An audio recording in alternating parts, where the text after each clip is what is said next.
All right, ladies and gentlemen, we have got to move on. I've been keeping my guy in the background for far too long. Mm-hmm. We have been doing this year, trying to bring you closer to some of these teams, doing a little in-depth look. We did Notre Dame. My guy Alex covered Michigan a couple weeks ago, South Carolina with Will Kramer. So we are bringing in a good friend of the show and host of Big Nate Sports Talk, our guy, Mr. Nathan Snell, to do a little team little breakdown.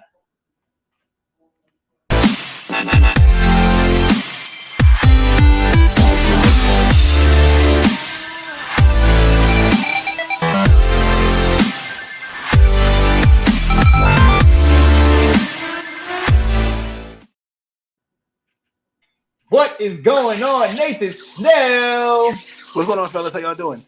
Doing well, Doing man. well. Thanks for having me on the show. Oh, absolutely, Thanks for coming on absolutely. and talking about your team, man. I love Absolutely. getting in depth talking about some of these teams. And like I was saying before, Maryland's one of these teams I'm definitely keeping an eye on this year. So I'm glad to learn a bit more from you about these guys. Absolutely. Let's get into it. Yeah. All right. So I mean, I'll start it off. I didn't realize. Well, we'll talk about your head coach first. I didn't realize that he Sure. used to be the OC a few years back before going to Alabama and then Yes. coming back as the head coach. But talk about your guy Michael Locksley coming into his 5th year as the head coach. What are your thoughts on him? Well, I think what Mike Locksley has done for really not just for the program, but I think more importantly for what University of Maryland football is. Let's just keep it real. When he came back, I think he came into a situation we were getting over what happened to Jordan McNair and his unfortunate tragic and his passing, of how that was handled. What DJ Durkin did, it just was really a mess. So I think what he's done at College Park, he's built a culture where there's respectability, there's accountability, but more importantly, last couple years, it's just he's he's brought guys. All of them are brought in to his plan and what the vision of this program can be. Because we develop pro players over here, and I'm just really just amazed within 5 years, really these last really 3 years, just put a turnaround. I do think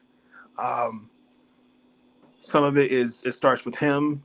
I think also our new AD Damon Evans as well, but I'm just he's really done a lot that I can't say other coaches have done, but then their respected times here. Because the Maryland teams I remember watching, shout out to Coach Friedrin, but some of those teams were just average. Yeah. So, and not too many coaches can say I got to a bowl tournament back-to-back years and won. So Yeah. So I'm really proud of what Coach Lackley's done at the University of Maryland College Park, and more importantly, man, he's building something really special with this program. So Yeah, I mean, like, I can't remember the last time you looked at the scoreboard, like scrolling through ESPN or whatever, and Maryland's within one score on both Michigan and Ohio State last year. It took both of them to their absolute limits. To be going toe-to-toe with not just conference powerhouses, but national powerhouses is something that they've absolutely got to be proud of, and something that hasn't happened for a school like that in years. absolutely. I mean, you could also blame the officiating in both those games. We got screwed, but that's okay.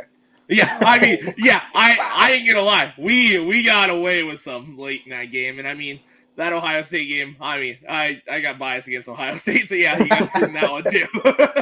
No, but I mean, just I just thought last year was just the start of something.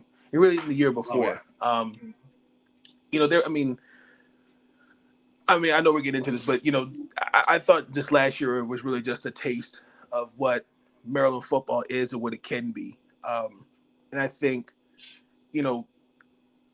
last year, I think we were still kind of, we had some guys that were coming back for another year. There was a couple red shirts.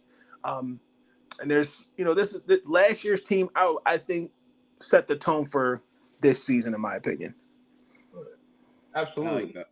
And I mean, to your point, I mean, you talk about Coach Lockley getting guys to actually be pro players, not just not just good college guys or stuff like that, but getting them to the pros.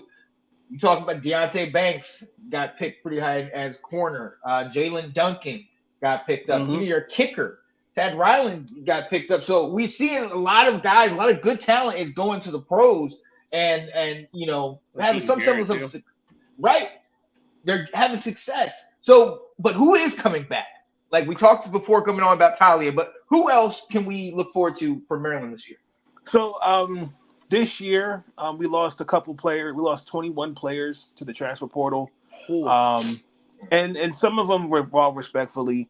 I thought the biggest one was CJ. That kind of stood out to me because they were kind of like number twos, number threes in the depth chart, and again they're kind of they were. I was hoping that some of them make a big impact, and some of them didn't really move the needle for me. Like my Mason Lumford, he transferred to LSU. I can think of Mosiah Kite, Nasia Kite, another one.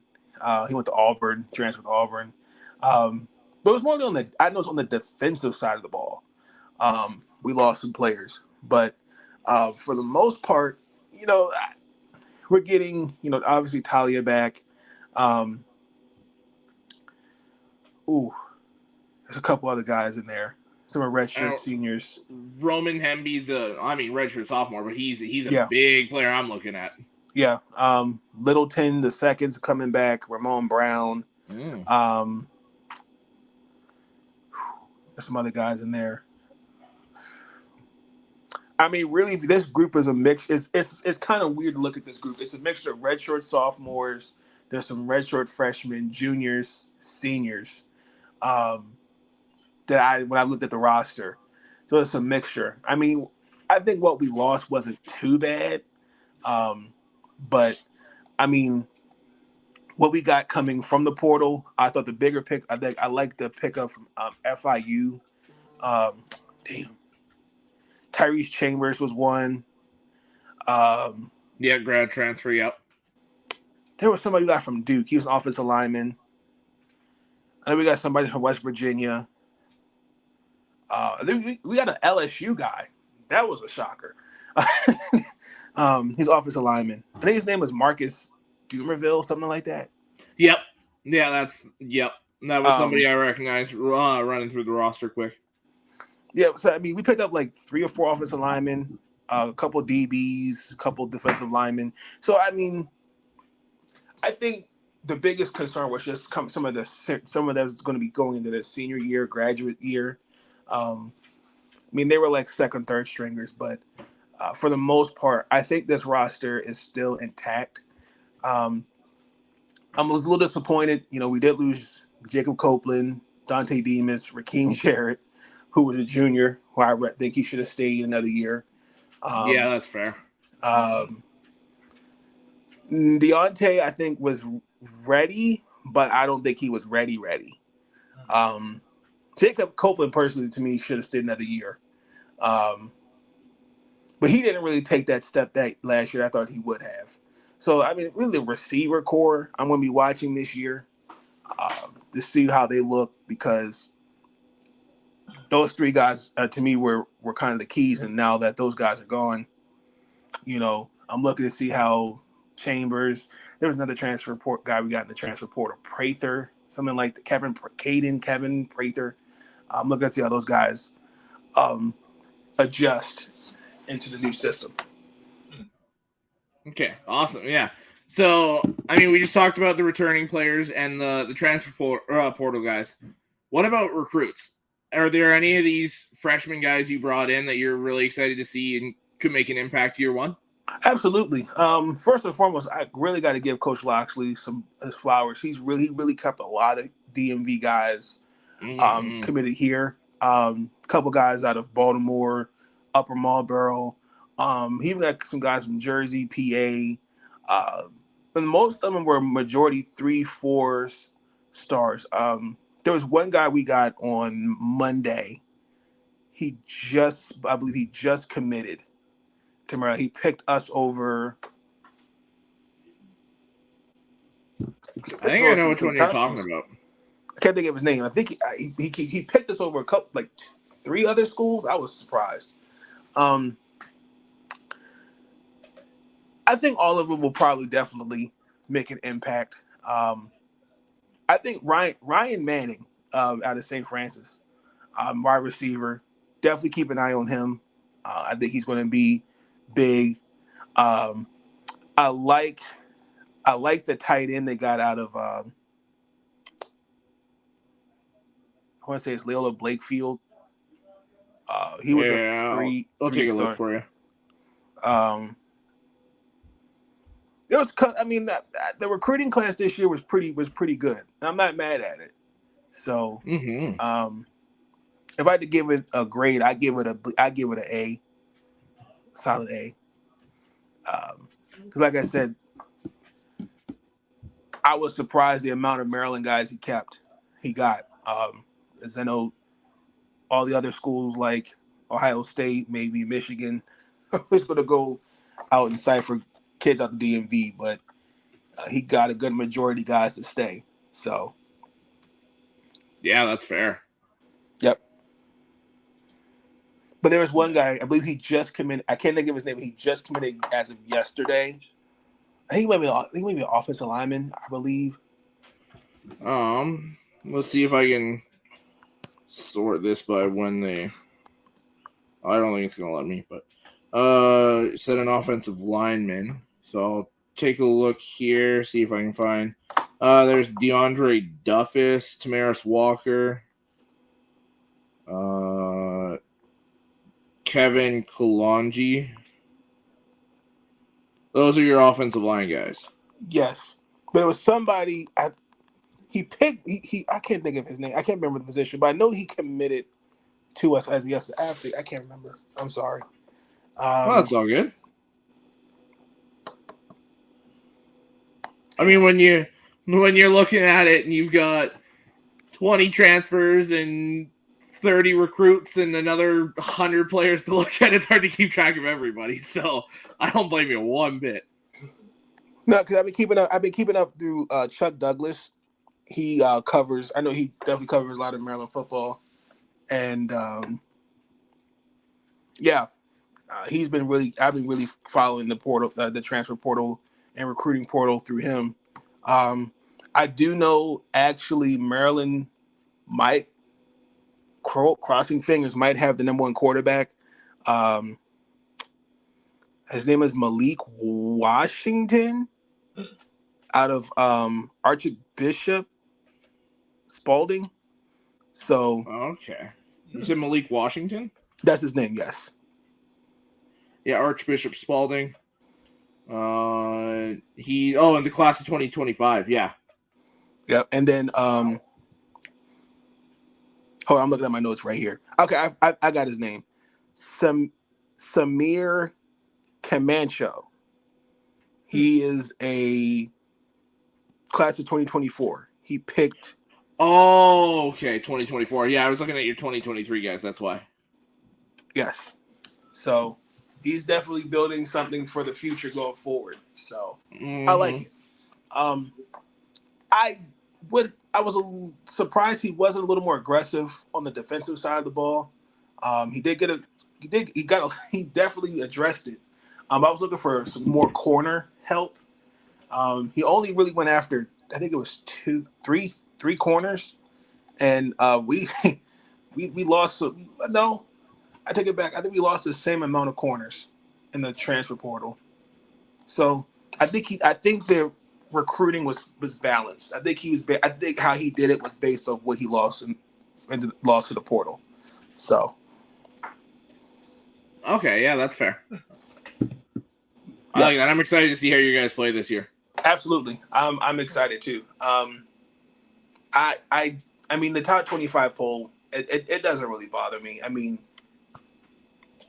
it's just a poll. I mean, you can make a case for all those other schools that didn't make the 25. Well, I mean, it's a 12-game season, so that's going to change a lot. Very true. Like, let's remember, last year's AP Top 25, if I'm not mistaken, Texas A&M was number 4. So, I mean, there's a lot that changes. Yes. But also too Absolutely. the 20, but the 12 games. Also too, like I don't know, like watching last year, Maryland can be one of is an example of this. Say it's like you die. It's like I'll use a basketball reference. You live by the three, you die by the three. Yep. And watching Maryland last year a few times, uh, their offense really at times was an eyesore. I mean, let me take it back. It was very frustrating. Let me say it that way. That's fair. Yeah. I mean, after the injury to what Demas, um, and then Jeremy, both your receivers went down. You were relying on the freshman redshirt Hemby, who was trying to tote. He was carrying the load as best he could, and was getting it done for the most part. But again, you're doing all that and having those troubles in a very very heavy Big Ten from a year ago with the likes of the C.J. Strouds and uh, Ronnie Bells, and all these different, stud players. And I think y'all held your own this year. Hmm. It's going to be interesting. It's going to be interesting to see. So let's get into that, man. Let's get into your schedule. What are the games that we need to be looking out for? I see in early November, you got a Penn State, and then you got a bye week, and then you got Michigan, you know what I mean? And then Michigan State, and then Ohio State, and like all on your schedule. What are the games we need to look out for? What do you think? How well do you guys think you're gonna do this year? Well, first and foremost, there's 5 games where that's not on TV. That's disrespectful. Let me just get that out the way. We realistically should be looking at every game, if I'm being honest, but I'm just kidding. I really think Penn State is a game. Nebraska Hmm. is a game. Ohio State, Virginia. That's a game definitely the circle. At Rutgers, we're not going to count them, sadly. And then Michigan. Um, I mean, Rutgers is they're rebuilding, but um, and we all know as a Big Ten opponent, they struggle. But I mean, those are the games I'm looking at because last year we did get our butt whooped uh, by Penn State painfully, and Nebraska. Our offense just did not show up that game. Hmm. That was that it had there was I remember we played Penn State first, lost, and then we had to go out to Nebraska, lost. I think it even rained that game against Nebraska, if I remember correctly. So yeah, that Towson game I'm gonna watch, but respectfully, Towson is an interesting school right now. I'm just gonna keep it like that. So, Yeah. um, but I do know that Illinois game is actually a homecoming game, and Towson, Charlotte, yes, and Virginia are all Yeah. non-conference. So, Mhm. yeah, respectively, if you look at this schedule, I can really make an argument and say Maryland can win 10 games. Yeah. Now the only Okay. thing is to get 10. Mhm. Uh, which of those big three do you think you're getting through? I think Because they that I would be think at they least can Ohio make State, Penn State, or Michigan. You'd have I to take think at they least one. I think they can get Penn State. I don't think I don't think we Ooh. can beat respectfully. I don't think we can beat Yeah. Mr. I got away with a punishment Harbaugh and that team in Ohio. I don't think we can get past them respectively. See, I think if you're going to take down one of the three this year, it's actually Ohio State. Yeah. Ohio State. Because I think Penn State's better than Ohio State this year. I don't think it's overly close. I think Michigan and Penn State are the top two teams this year. Ohio State's a step down as the third best team.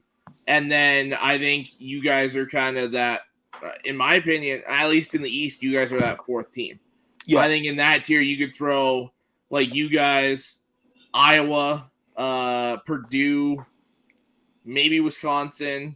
I think you guys, if you were in the West, I think you guys would win the West.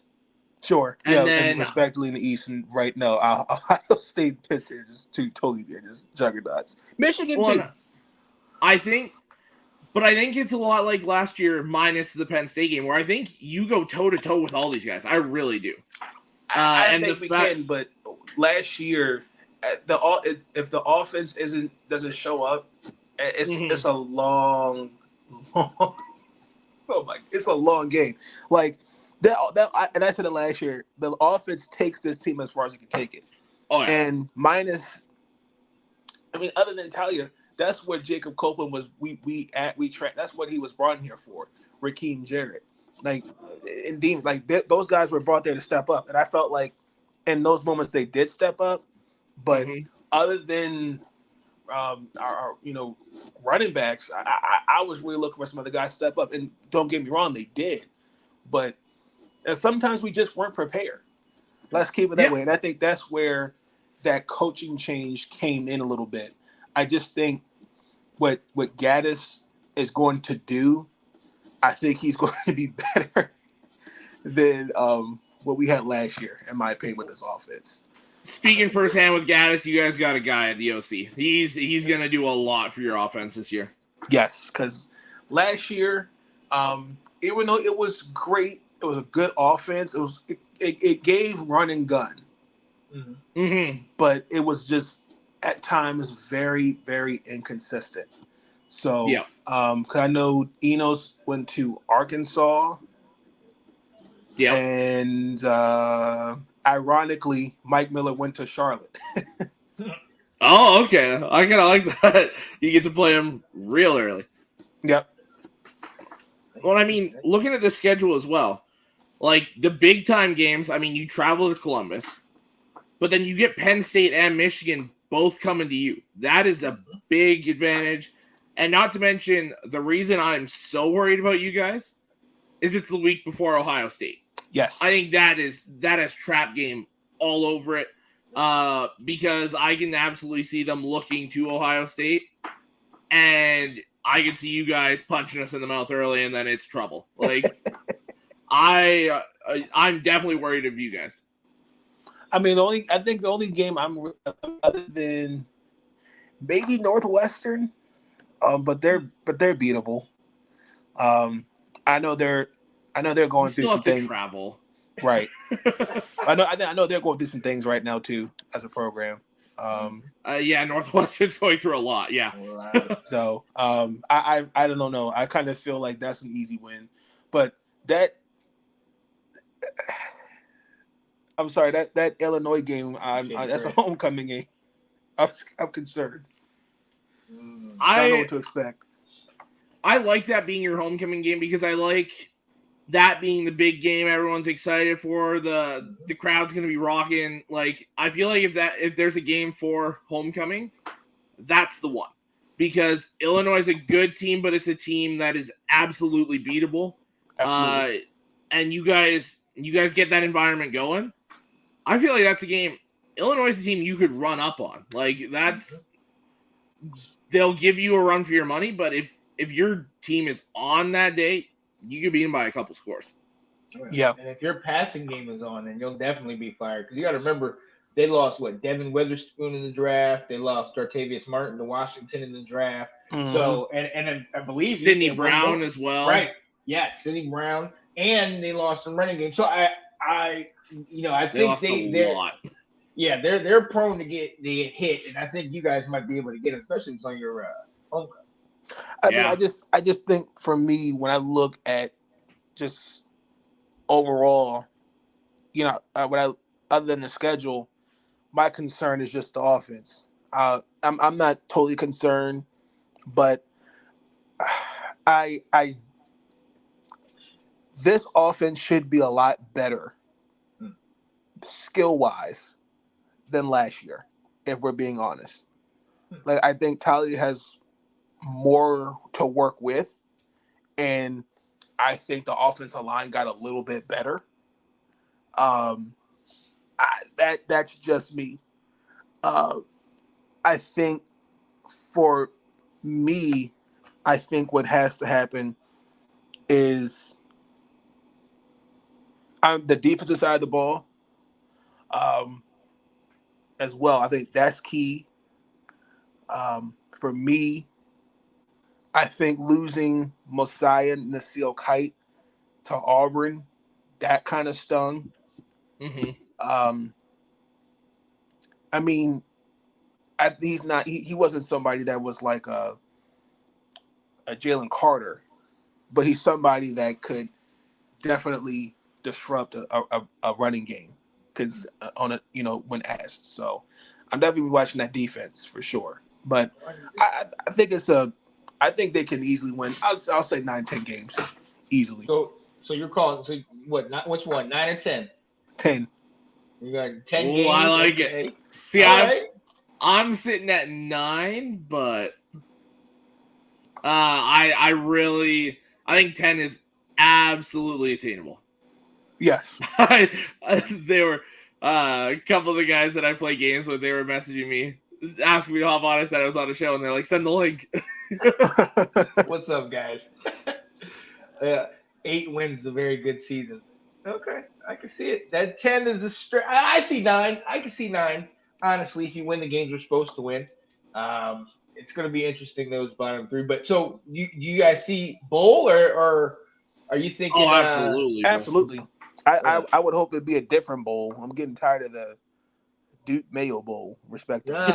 Respectfully, I want something different. I want the Big Ten championship. Ooh. I want us to dream bigger. You're gonna need a lot of help. Nobody fears Kirby Smart and Nick Saban. Nobody fears them anymore. Oh, put us up for some. Let some real teams shine. Wow. Can I actually speak on that real quick? So I don't please know. Do. I don't to the team or the program whoever offered Talia Tagovailoa $1.5 million. As a program, respectfully, you should be ashamed of yourself because what that tells me is one, you're not confident in what you have on your roster in terms of I don't care if they are a returning sophomore, junior, or senior. Number two, that means you need to get your recruiting skills up. And thirdly, more importantly, y'all are just that. I mean, to offer $1.5 million, y'all are that desperate to get a guy who I think who has a first round potential in the NFL draft coming up. So whoever offered him $1.5 million, be better than that. Y'all should be ashamed of yourselves. Thank you. Wow. Drop the mic. Wow. Drop the mic, Nate. On that note, ladies and gentlemen. I can't really disagree with what he just said. Shout out to Will Kramer. He said that. I'm like, who would offer him? And then I don't know if it was Alabama. I don't know if it was Georgia, but whoever it was. It was Alabama. Let's be real. They brought in Notre Dame's backup quarterback from last year as a transfer because they didn't like what they had in the spring game. So, let's be real. It wasn't Georgia. It was Bama. Well, Georgia likes what they have in back. Whoever it was, but you could say I think you can say Nick Saban. Yeah, Saban. Absolutely. I wish I knew his face. Listen, I have the utmost respect for Nick Saban, but come on, let's be real. Like, you have a lot of power and money to get. You can find somebody within your conference. I don't care if they're in high school. They pointed that it was SEC. I mean, I'm just reading up on that now. Y'all messed out on getting Arch Manning that bad.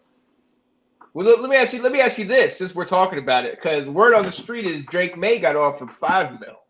So, do you feel a little slighted that Talia only got 1.2?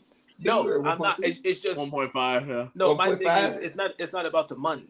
It's about you would offer that, and you meet guys who starve to get on rosters, who fight for it to get a scholarship, who work their asses off day in and day out just to make the team, and you want to go outside your program, want to go out and offer people money. No, you can use that money for your roster. You can use that money somewhere else. I'm sorry. I don't care if it was $5 million. I don't care if it was $10 million. I'm just saying. I'm being serious. Like, I get it. Unfortunately, the NIL is turning college football into free agency. So I agree, and it's disgusting. Yeah. Yes, it is. But look, ladies and gentlemen, look, we have got to close this thing down. Our guy Nathan Snell, Nate, we so appreciate you Yeah, hopping on here, talking a little Maryland football, a little Big Ten football. I know my guy Alex enjoyed I love diving it. into his conference. Yes, absolutely. Oh, just for the record, it's not rabbit season. It's not duck season. It's open season. The I Maryland love it. Terrapins, I don't care if it's football, women's basketball, men's basketball, we're doing big things here in the DMV. Wow. Period. Love Wow. it. Wow. On that note, ladies and gentlemen, that's my guy Nathan Snell, host of Big Nate Sports Talk on his YouTube channel. One Nathan Snell, definitely check him out. He will be Absolutely. around. And hey, I don't think there's anything else to say.